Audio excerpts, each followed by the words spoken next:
ښکاري چې په یو کلي کې یو بوډا اوسېږي. بوډا سرکاري ریټایر شوي نو هغه ته پنشن ملاویږي او په هغه پنشن هغه خپل کور چلوي. د بوډا یو زوی د هغه اشرف نومي او یو یې انګوري. اشرف بې روزګاری سکار روزګاری نه او هغه هم د پلار پنشن ته ناست دي. یا انګورې ورشه زما کپړې استري کا زه ځم بل خوا.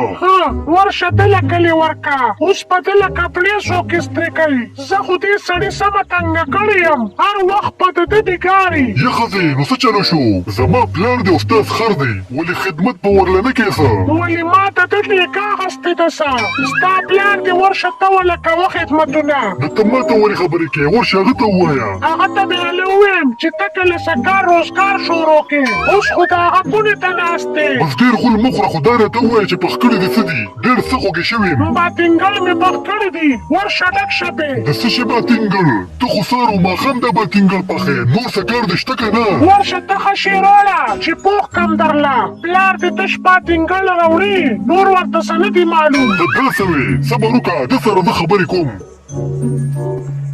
بیا اشرف لاړ شي خپل پلار لا او ورته وایي بابا دا تا څه هر وخت باتینګل راخطا کړي ولې سبزي منډی کې بل څه نشته څه داسې کار دې زویه چې زما د چرګانو وس نه کېږي بس په دغه باتینګلو ګزاره کوې. بابا نور وخوره باندې باتینګل خورې دا وګوره تیار باتینګل رانه جوړ شوی دی. ورشه دې ښځې ته دې ووایه چې لږ ترسکون پخلی کوي نو بیا په مینه مینه خورې چې څنګه دې ښځه بدرنګه ده دغه شان پخلی هم بدرنګه کوي. دا پلار او زوی دلته خبرې کوي او ولته یې ښځه اوري نو دا ورپسې راشي. ولې اشرفه چې باتینګل نه خورې نو ما سله په دې بوډا بېزته کې. موږ خو ستا باره کې څه ویلي نه دي موږ خو ستا صفت کوو.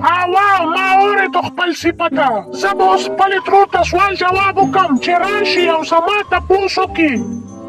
بیا د اشرف ښځه خپله ترور حسن بیبي کور ته راغواړي او هغې ته شیطاني وکړي. نو دې تا سره دومره ظلم کوي او ته سم نه کړې. نو ترورې زه خو خپل جواب کومه خو دا بوډا سمیږي نه زه یې تېښتې ته جوړه کړې یمه. وا کمقلي په خوله جواب مه ورکوه په خوږه کې ورسره کوه. څه مطلب ترورې څنګه خوږه کې. بس ته بېغمه شه خورځي زه پوه شو دا بوډا دې به درله زه سیده کړم. لږ ساعت پس بابا کور ته راشي. ورشه انګورې ما لې لږه چای پخه کا په سر مې درد دی او دا مېلمنه څوک ده. زما ترور ده که نه زما واده کې چې ټوله شپه ګډه شوې وه. ښځه ورشه چای پخه کا دا بیا موسکي او زه بیا موسکم او زه به دې سره لږ ګپ ولګوم. ښه صحیح ده پخومه. بوډا ولې دماغو د کار پرېښلي څه چې اوس خلک هم نه پېژني. خفه نه شې زما د ذهن نه وتې وې ته ډېره موده پس راغلې نو ځکه. ښه نو دا ځکه دې ماته تشې چې وویله ورشه منچي راوړه چې پخې کړم ته به یې وخورې او ځم. یاره دا خبره خو دې ډېره د کار وکړه زه ورځم چې منچې راوړم. صبر وکړه تا سره زه سم کار کوم ته د سړي بچی کېږي نه. بابا هغه زوی دې په کار ولګېدو که نه اوسه پورې تیارې ته ناست دی. زما زوی پرېږده ستا په هغه کې څه کار دی شام به زر منچې راکړه مېلمانه دي. ښه در کوم بابا. بابا منچې راواخلي او کور ته راشي. دا واخله منچې مې درله راوړې. مال یې راکړه چې زه یې درله پخېږم. ښه ټیک ده پخې که زه لږ مونځ کوم. چې بابا دننه لاړ شي نو د اشرف ښځه ترور ته وایي دا څنګه چل دی ترورې ته ما څه له راغوښتې او دا ته څه کې تا خو راتلو سره خدمتونه چالو کړل. ته لږ صبر وکړه که نه خورځي زما کمالات به اوس ته ووینې ما پسې راځه بس. حسن بیبي ترور منچې پخوي نو په هغې کې ورته جمال کوټه واچوي. اوس په د دې بوډا پته ولګي دا سډرتا به یې خېږي. بیا حسن بیبي ترور منچې راواخلي او بابا له یې راوړي. شابه که نه مېلمنې تا خو ډېر ټایم واغستو. او بس زما کار لیټي خو ټیټي. ښه ورشه زما انګور ته ووایه چې ما له کپړې استري کړي زه بیا ځم سکار پسې. ښه ټیک ده. حسن بیبي تر خپلې خوردې له راشي او ورته وایي ته اوس ګوره د بابا ډرتارو ته یو به اچوي او بل له به تاریخ ورکوي. اوس راته استري ولګوه چې کپړې ورله استري کړم. بابا چې منچې وخوري نو طبیعت یې خراب شي او په خېټه هم دړ شي. دا څنګه چل دی زما د تریشل په شان دا خېټه څنګه خرابه شوه جوړګي پکې راته ساچولي وو زه چې باتروم ته منډه کم اوس.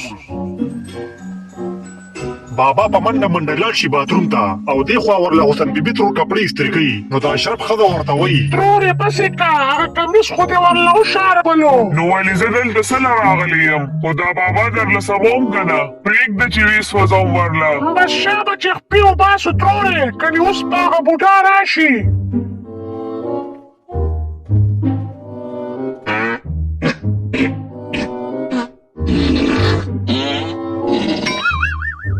بابا ډېر سات پس د باتروم نه راوځي نو بیا لاړ شي کپړو بدلولو له انا دا څه دي هغه کپړې خو یې راله وسوځولې په هغې خو یې راله استري ښودې ده بابا ته پته ولګي چې دې ما سره دا هر څه د عکس نه کوي هغه ډېر زیات بېسوره شي او په غوسه کې د کوره وځي بابا په لاره ډېر خپه رواني نو یو کس ورله اواز ورکړي بابا ولې خیر شه ډېر خپه نه یې څه چل شوی دی یاره بچې بس تپوس مه کوه ډېر زیات خفه یم کور کې راسره خلکو ډېر بد حل راغستی دی بابا هغې ته ټول د زړه حال ووایي نو هغې ورله یو مشوره ورکړي بس بابا ته ورشه او داسې وکړه بیا ته تماشه کوه د غم نه به خلاص شي او کنه زویه دا خو دې راته ډېره ښه خبره وکړه بس زه ځم او هم داسې ورسره کوم غم مه کوه بابا مې درله توته کړې وي دی به اوس د سړي زوی شي دا دوه بلاګانې یو بل سره خبرې کوي چې دې کې بابا راشي حسین بیبي څنګه یې زه نن تا ته یو ډېره ضروري خبره کوم ته چې ما په لومبي ځل ولیدې نو ستا د حسن شغلو زما د زړه غار غار کوم زه تا سره واده کول غواړم زما د ژوند ښاپېری شه آوا ولې نه زه خو بالکل تیاره یم زه د نن نه پس ستا ښاپېری شوم داسې کې ترورې لږ د هوش نه کار واخله ته دلته دې دپاره راغلی وې خولې له دې وار ورکړه دغې ته زما په کور کې ولاړه یې ما سره په سړیتوب خبرې کوه دی یو بل سره په جنګ یي چې دې کې اشرف هم کور ته راشي دا ولې څه خوبونه م راغستې دي دا څه چل دی راشه که نه پلار دې په دې عمر ځان وشرمو زما ترور سره واده کوي نو ولې څه چلو شو چې واده را سره کوي تاسو دواړه به موږ له خدمت کوئ او که نه کوئ نو بیا د دې کوره وځئ زه کولی شم خپل خاوند له خدمت ولې نه تاسو مشران یې ستاسو خدمت په مونږ فرض دی بلکې نن نه پس به زم په دې خدمت کې پوره شریک یم خو بس مونږ د کوره مه وباسئ زویه ما داسې چرم نه کول خو بس تا ښځې زه مجبوره کړم زه به هم نن دا نکاح وکړم تاسو دواړه د هر څه انتظام وکړئ بیا اشرف او د هغه ښځه کارونو ته ونښلي او ټول عمر د ابۍ او د بابا خدمت کوي که ویډیو خوښه شوي نو لایک یې کړئ او چینل ضرور سبسکرایب کړئ ډېره مننه